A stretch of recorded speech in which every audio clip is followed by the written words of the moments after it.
Batan su anbarını da görürük. Gedək görək, bu kanalizasiya suyu Ceyranbatan su anbarının mühafizə xətti zonasına daxil olur, yoxsa yox?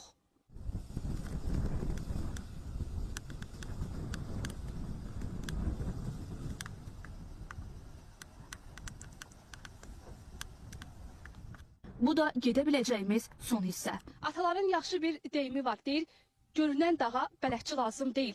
Bu kanalizasiya suyu hazırda yanında dayandığımız Ceyranbatan su anbarının mühafizə xətti zonasına daxil olur. Göründüyü kimi kanalizasiya suları su anbarının mühafizə xəttindən keçərək üzü Ceyranbatan su anbarı istiqamətində axır.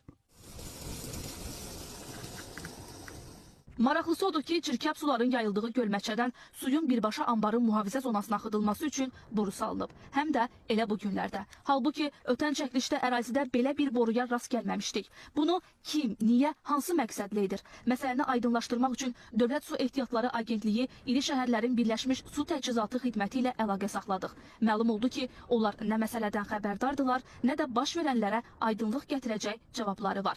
Bir kəlmə deyildi, məsələyə baxılacaq və salam. Paytaxtı içməli su ilə təmin edən strateji anbara belə laqeyd münasibət başa düşülən deyil. Belə çıxır ki, burada apardığımız çəkilişdən ötən 2 ay yaxın müddətdə aidiyyatı qurum məsələnin ciddiyyətini başa düşməyib. Əks təqdirdə bu müddətdə çirkab suların qarşısı alınardı hər halda. Biz